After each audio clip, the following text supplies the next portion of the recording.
going on? I don't know why my camera keeps doing that, but Jeremiah Black Development Network, man. Make sure you like, subscribe, comment. I wanted to talk about this issue, but this actually was happening in the transition of me coming back to Georgia and settling in. So I said, no, let me take a couple days and kind of let the situation kind of fester. And then more information came out, and then more things, transpired in between that time. And we are talking about D.L. Hughley and Monique. This year, comedy is going out bad, man. We had Dave Chappelle getting tackled on stage. You had Chris Rock being slapped the shit out of on stage. And now you got comedians arguing with each other over contract stuff. But apparently, Monique, I'm going to play first Monique's gripe. She went on before D.L. Hughley, and this is what she had to say. But what niggas had to understand about me, I ain't for that Hollywood bullshit. If you cross the motherfucking line, Oprah, if you cross the motherfucking line, Tyler, I'm gonna see you cool, motherfucker. I fucks with contracts. That's why niggas got a problem with me. If you sign the motherfucking contract, that's what the fuck it is. But they're so used to niggas fucking around with the contract and being nervous because they might lose an opportunity or a motherfucking chance. So they will redo the contract. I'm not a bitch who's gonna redo the contract. If you signed a motherfucker, that's what the motherfucker is. So tonight,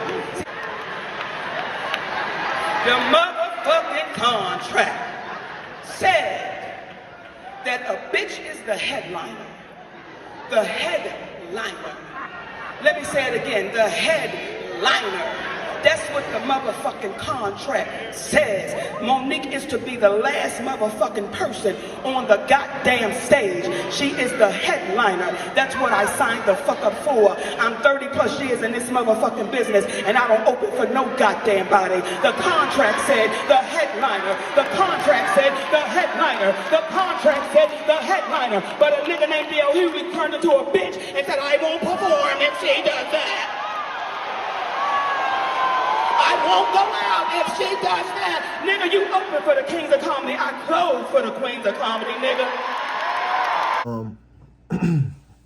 Okay. So I'm going to go into what she said first, then we're going to get into DLs, and then I'm going to do that one. So, I mean, first and foremost, man, that's the thing about comedy is, comedy is art that is, it seems like she was more complaining than actually being funny, but if you see the crowd, people were laughing, people were cheering on and stuff like that as well. That shit wasn't artificial. So, that's the thing about comedy is comedy is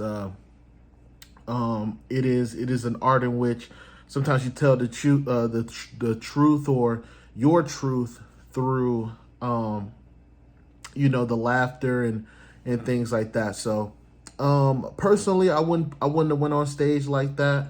I wouldn't have wanted anybody, especially that he was there. I could see if he wasn't in the building and he didn't have to perform, putting that type of pressure on another comedian to do that is kind of crazy to me. And setting another comedian up like that is insane. Even if y'all had contract disputes, personally, I wouldn't have went up there if that was the case. I wouldn't have went up there if I felt like I was disrespected and the contract was not met. That's just me being non-biased. D.L. Hughley has nothing to do with your contract that you put into the promoter, meaning he wasn't in the room when you guys created that contract. And even if D.L. Hughley said he wouldn't perform, the funniest thing is that he would also be in breach of his contract as well if he didn't want to perform. So the venue has no problem suing or going after comedians and not paying them. They'd have no problem because they get to keep the money anyway. They've already have the people out there. So if you're not going to perform, I mean, they're going to just keep that money anyway. It's not their fault that, the comedians didn't want to perform or anything of that nature. So that's just my point of that on Monique. Mentioning Tyler Perry and Oprah and all them, I mean, I just felt like that was just to get the crowd going and to make it seem like this is one of those situations where you're being blackballed, which I didn't see it as such. But that's just how I seen that. But let's let's look at D.L. Hughley's response. And now I know what Tyler Perry knows. I know what Lee Daniels knows. I know what Oprah knows. I know what Steve Harvey knows. I know what Charlamagne the God knows.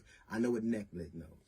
Saying yes to Monique is an occupational hazard. Now, we're playing a gig in Detroit this weekend. I know I'm going on at 9:45. I leave the hotel. I get there around 9. Monique had just gotten there. She's supposed to be there at 8:40. She had just gotten there, gone at 8:40. She got there at 8:38. What Monique was trying to do was to slow walk the show. She didn't end up getting on for 30 minutes. The oldest trick in the world is, if I want to change the order and I don't have merit, I'll try to make people wait so long that everybody gets nervous and go, please, just go on so we can avoid a conflict. That didn't happen. Monique got on stage. Monique actually felt like she had merit. She would have done one of 3 things. Either she would have took it up with the promoter, and she did, and the promoter said, we're going on, and whether you're going or not, that's a different thing. You would have not done it, but she knew she had to get on stage, or she would have been in breach of contract, or she would have come to talk to me. She didn't ever, and I emphatically emphasize this, she never once talked to me. I haven't seen Monique in years. I didn't see her at the venue before, after, or during. I haven't spoken or seen Monique. So if you really thought that you had a legitimate contract dispute, you would have come to me and said, hey, I have this contract and you had this contract. Notice not one thing on that contract, not one person she has on that contract, not one thing happened. Do you know why? Because it wasn't legitimate. Now, it's a couple things I'm going to talk about within this part, but I absolutely agree with D.L. Hughley. I don't think D.L. is in his career to where he gives a shit if he's the headliner or not. She also brought the part that, like, you open for the Kings of Comedy. It doesn't matter. He was a king of comedy. And you closed for the Queens of Comedy. It doesn't matter. He was a queen of comedy. It wasn't like everybody was on that stage. So the fact that he was even in the building, the fact that he even got paid to be there was his moment. Whether he opened or closed or something like that, that's like being on an all-star team and being mad that you're a reserve. Nigga, you could be a reserve and scoring 26 points per game. Is there a difference? Not really. You're a superstar in your own right. And D.L. Hughley and Monique at that point in their careers were superstars at that point in the comedian world. But here's my point in why I do think that D.L. Hughley had a lot of merit is, like he said, she's not even suing the promoters. You made that contract with the promoters. You didn't even go, and he said that they went to, I think D.L. said that she did go to the promoter and nothing happened and she had to go up on stage anyway. And there's also other rumors that she wasn't prepared to have jokes. She wasn't really in the mindset, and that her daddy, quote unquote, her husband, was the one who drew up the contract. Now, if that's the case, my nigga, that's you. That between you, the promoters, and your daddy, quote unquote. But we're like I said, we're gonna keep transferring through this part. I'm also gonna show the 2 different contracts. Now, D.L. Hughley, not D.L. excuse me, Monique did say that it was that what D.L. Hughley showed was a business memo. However, when you have business memos, that means that that all you doing is putting it to pen and paper, basically transferring it so people can write signatures and things like that. So it really ain't no fucking difference. You know what I mean? From sign off, she had something with signatures on it and all that stuff, which was amazing. But it sounds like the promoter got you. That Monique, that's what it sounds like. And instead of handling it like that, you were still gonna get paid. So you know what I mean? If I don't know what the headliner does for someone's career, but hey, it is what it is. But yeah, man, I disagree with how Monique has been acting. Now I'm gonna really move on to something that really got me a little bit more disrespect. I felt disrespected even listening to her as well. And this is when Monique is talking about his daughter. About how his daughter was violated from a really good friend of his. And at the time, he didn't say anything because he didn't want to jeopardize that relationship with a really good friend, and he didn't believe his daughter. we posted that. And then we left a caption under that, pretty much saying, if that black man couldn't put any protection around his own daughter, we know we have nothing coming. Now, once we posted that, the reason why I said, Daddy, can we go do a live? Because I was reading the comments on the timeline. And most of them are from black women. And they're saying, some, Monique, what does this have to do with your contract? What does this have to do? You're going too far. What does this have to do with your contract? Let me tell you what it has to do with my contract. Not a damn thing. Not a damn thing. It has nothing at all to do with my contract. What it has to do with is the character of the man named D.L. Hughley. That's what this has to do with. And let me acknowledge, D.L. Hughley did apologize. He said he apologized. And y'all are saying, Monique, he owned his mistake. Let me say this to you. Though he owned it, it does not erase the trauma. And when we talk about the character of the individual, for years. Now, Monique, I'm going to be honest with you, big dog. At some point, man, you're going to burn so many bridges around you, you ain't going to be able to get back to yourself at that point, man, to be honest with you. I think that was a low blow. Not only was that a low blow, that had nothing to do with D.L. Hughley as itself. Because if anybody has seen that Sway interview, he actually talked about where, you know what I mean, he talked about the situation with his daughter and not trying to lose that connection and things like that. And yes, that is a conversation that the black community absolutely needs to have and things like that. But you use that, you weaponize that from your contract situation, and you say, hey, this is the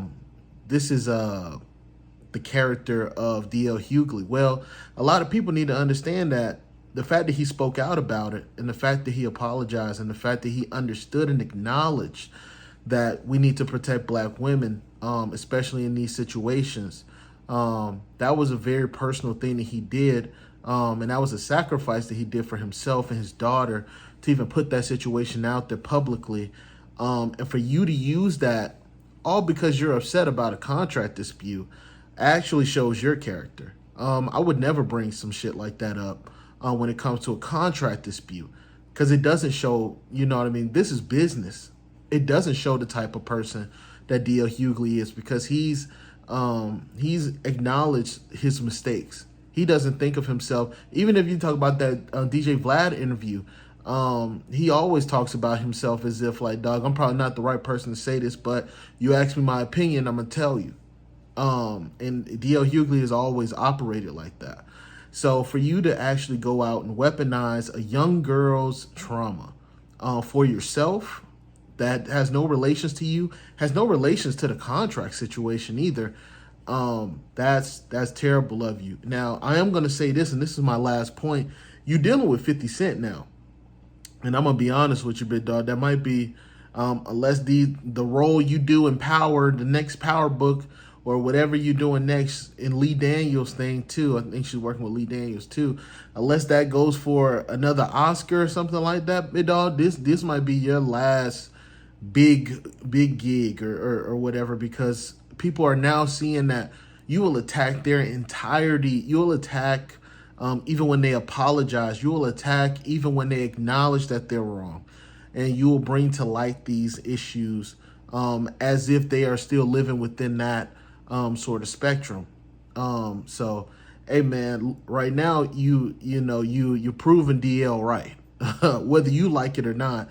And for you to just double down on that and actually admit that this has nothing to do with the contract dispute, people don't give a damn about any of that stuff. And that's probably how we know that you're lying about what really happened, because at the end of the day, you gotta try to knock D.L. Hughley down and stuff, and you're still not suing the promoters. You're not suing anybody.